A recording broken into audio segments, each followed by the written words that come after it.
everyone! So, it's me again, Rosie. Last time sa video ko, sinabi ko, if you're interested, I can share you yung step-by-step na journey ko dito sa Australia.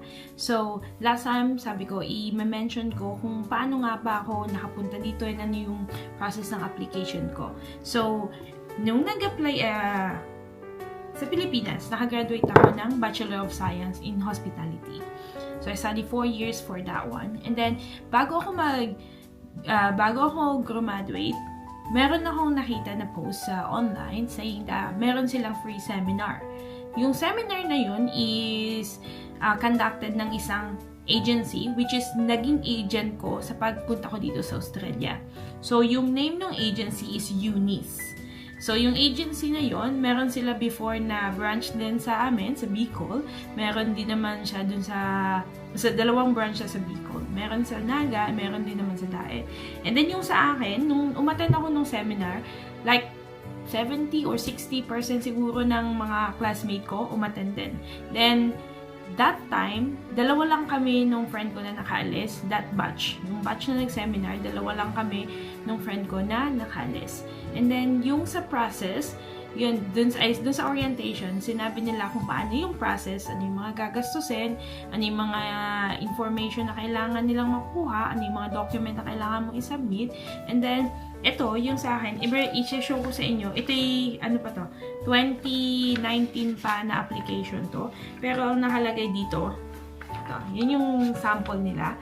Kinip ko talaga ito na sobrang tagal. Kasi sabi ko, souvenir ko.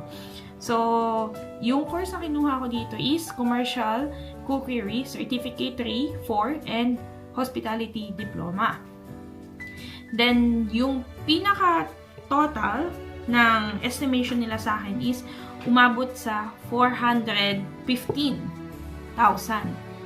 pesos yon that time. Hindi pa dun kasama yung tuition fee. Yung tuition fee na babayaran mo sa loob ng 2 years and 5 months is 23,850 AUD. So, i-multiply mo siya sa 35 o 36, yun yung equivalent nun. And then that time, hindi naman nila kukunin ng isahan eh. Yung sa akin kasi nag-process ako ng 4 months. So, after ko mag-graduate, ang nangyari, kinunti-kunti ko yung pagbabayad nito hanggang sa dumating na ako doon sa point na, ito na lang yung babayaran ko sa lodgement na lang. Yun na lang yung last na babayaran ko. Then, nung na-lodge na siya, nag-wait lang ako ng 1 buwan. Then, nakuha ko na agad yung result. And then, yung nag-grant nila ako ng student visa. So, ito yung mga fee na binayaran ko. So, kinumpute ko to. Nag-total siya ng 412, I think. Pero yung sa rent kasi, ang estimation niya is 150. Pero kapag yung rent kasi, meron siyang 2 weeks deposit and 1 month bond. So, iti-take note natin yon. And then, yung 100,000, pocket money yon. Pero to be honest, yung sa akin, nag-end lang ako na meron akong 300 AUD na pocket money that time. Pero bayad ko naman na yung sa bahay.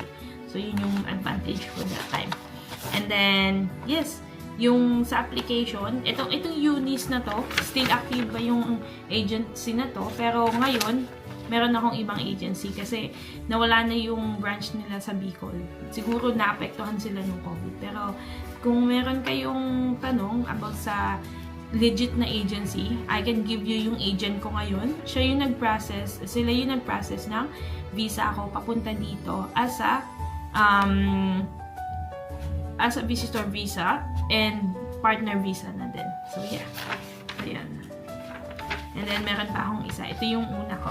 So, yun na.